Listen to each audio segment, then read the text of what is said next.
black, multifaceted eyes of the Varka's assassin twitched, reflecting the shimmering hull of Ethelgard. Archduchess Alara felt the creature's hot, stinging breath against her neck as she drove the serrated Terran blade into its throat. Her hands shook, slick with violet ichor, as the life faded from the monster's predatory gaze. This is the moment where a life of luxury meets the cold reality of survival.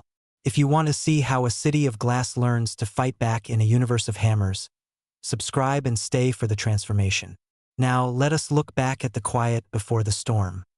3 months earlier, the heaviest thing Alara had been forced to carry was the ceremonial crown of the Athelian hegemony. The Great Hall of Ethelgard was a masterpiece of translucent marble and singing crystals, a testament to 10 millennia of pacifism. Alara stood at the center of the dais, her silk robes flowing like liquid moonlight. Across from her stood the man the Terran Union had sent to secure the Resource Alliance, Captain Thorn Vance. He did not wear the flowing bioluminescent fabrics of the hegemony.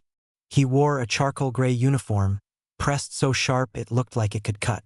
To Alara, he looked plain, a drab pebble dropped into a sea of jewels.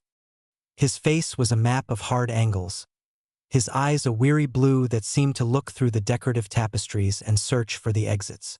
The Archduchess, the High Prelate announced, his voice echoing with melodic grace. And the representative of Earth. Thorn bowed.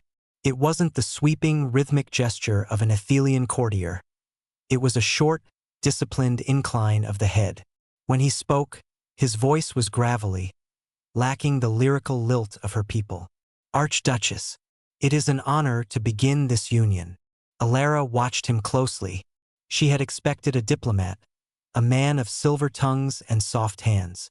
Instead, she found a man who moved with a predatory stillness.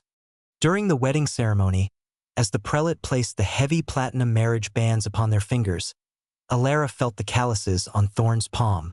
They were rough like sun-baked earth. These rings were supposed to be symbols of a political bridge, but to Alara, they felt like shackles to a stranger from a world of war. "You find our customs tedious, Captain?" Alara asked later that evening as they moved toward their separate quarters in the North Wing. "I find them vulnerable, Your Highness," Thorn replied. He stopped at the threshold of his room, his gaze sweeping the corridor. Ethelgard is a city of glass in a universe of hammers. It's beautiful, but glass breaks. Alara's lip curled in a slight, aristocratic sneer. "We have lived in peace for an age. We do not require the paranoia of your kind." Thorn didn't argue. He simply stepped into his room and closed the door with a soft, mechanical click. In the weeks that followed, Alara found herself drawn to the silence of the North Wing. She began to notice things. Thorn didn't sleep much. She would see the light beneath his door at 0300 hours. One morning, seeking to discuss a trade clause, she entered his private gym without knocking. She froze. Thorn was shirtless, his back to her. His skin was a record of violence. Jagged white lines from blade wounds, the puckered craters of kinetic rounds, and a long, scorched burn that wrapped around his ribs. He was moving through a training regimen so intense it looked like a dance of death, his fists striking a heavy bag with a rhythmic, bone-deep thud. The diplomat was a lie. She realized then that she had married a ghost of 1,000 battlefields. When Thorn finally noticed her, he didn't reach for a towel to cover his scars. He simply stood there, chest heaving, sweat dripping from his chin. His eyes were no longer weary. They were electric. "You should leave, Alara," he said, his voice a low warning. "What are you?" she whispered, her gaze fixed on a particularly nasty scar over his heart. "I'm the insurance policy your council didn't know they were buying." The revelation of Thorn's true nature is only the beginning of the secret he's keeping. To find out what he's really hiding from the Athelian elite, subscribe and join the front lines. The following day, the atmosphere in the High Council chamber was suffocatingly polite. Thorn stood before the Athelian elders, his posture rigid. He had discarded his dress uniform for tactical fatigues.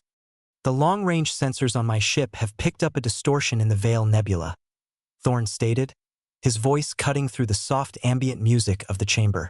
It's a Varka's swarm. They aren't scavengers. They're an extinction-level event.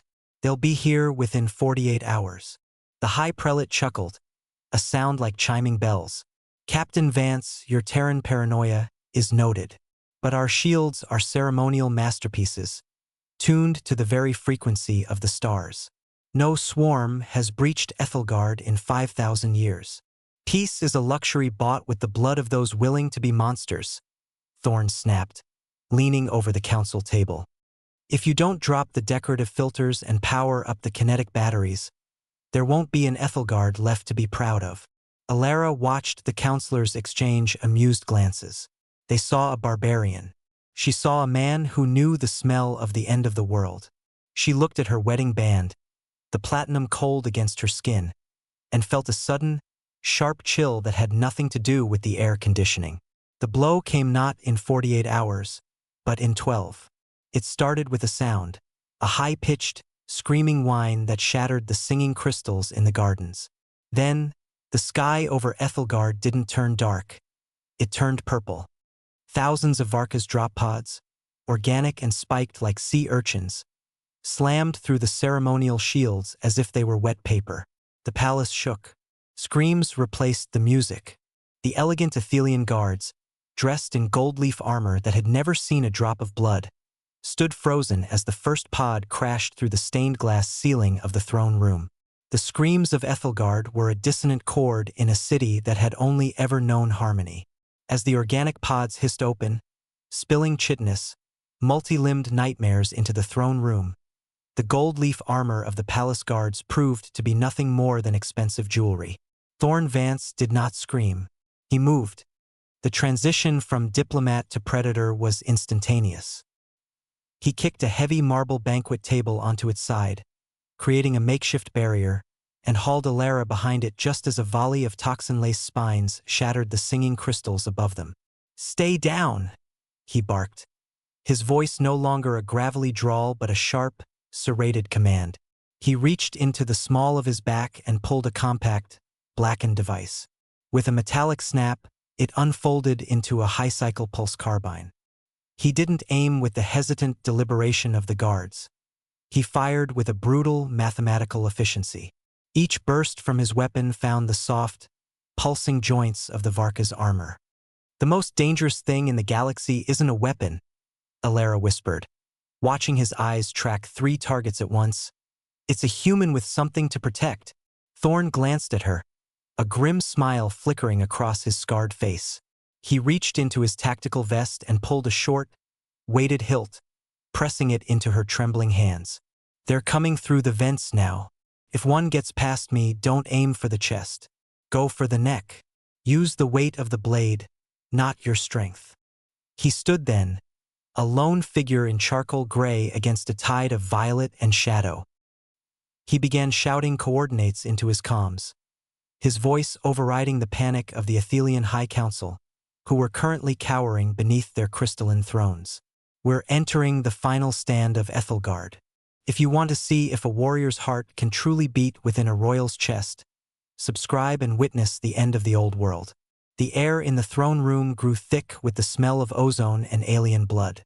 Thorn was a whirlwind of motion, barking orders to the surviving palace guards, forcing them into a tight defensive perimeter. He wasn't just fighting. He was teaching them, in the span of seconds, how to survive a universe that didn't care about their art or their history. A Varka's assassin, larger than the rest and shimmering with a displacement field, dropped from the rafters. It bypassed Thorn, its target clear, the Archduchess. Alara saw the blur of its movement. Her heart hammered against her ribs, a frantic bird in a cage. She felt the heat of the creature's breath, the stinging musk of its rage. As it lunged, she didn't freeze. She remembered the scars on Thorn's back, the physical price of peace. She stepped inside the creature's reach, the heavy human knife leaden in her hand, and drove it upward. The impact jarred her teeth. The blade sank deep into the pulsing gray tissue of the creature's throat. Violet ichor sprayed across her silk robes, hot and smelling of bitter almonds. She held on, her knuckles white, until the twitching limbs went still. A shadow fell over her. She looked up, expecting another monster, but found Thorn. He didn't offer a hand to help her up. He looked at the blade in her hand, then at the dead assassin, and gave a single, sharp nod of respect. "Sky's clear," he muttered, looking upward. The ceiling of the great hall didn't just break. It vanished. Massive, blocky shapes, Terran marine dropships, slammed through the remaining roof structure, their thrusters scorching the tapestries. Dozens of soldiers in heavy, scarred power armor thudded onto the marble floor, their heavy repeaters turning the throne room into a slaughterhouse for the remaining Varkas. The hegemony had been saved, but as the smoke began to clear, it was obvious that the age of glass was over. 2 weeks later, the air in Ethelgard still carried the faint, metallic tang of reconstruction. The singing crystals were being replaced with reinforced sensor arrays, and the gold leaf armor of the guards had been traded for functional, matte black plating. Alara stood on the high balcony of the north wing, looking out over a city that was learning to grow teeth. The suns were setting, casting long, amber shadows across the spires. Thorn stepped out beside her, his movements still quiet, still watchful. He held out a hand. Alara took it, her fingers brushing against the rough calluses of his palm. The platinum wedding bands caught the fading light, no longer symbols of a cold, political duty, but the anchors of a bond forged in the heat of the kill zone. "You're late for training," Thorn said softly. Alara looked at her reflection in the polished metal of his bracer. She looked different. The softness was gone, replaced by a quiet, steady grit. "I was just looking at the view," she replied. "It's not as pretty as it used to be."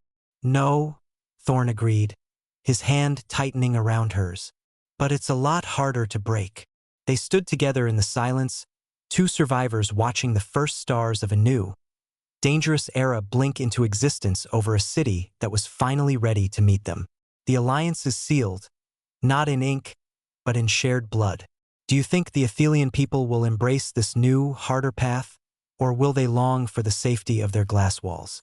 Subscribe to follow the reconstruction and the wars yet to come. Tomorrow, we look at the cost of the first colony on the Varkas border.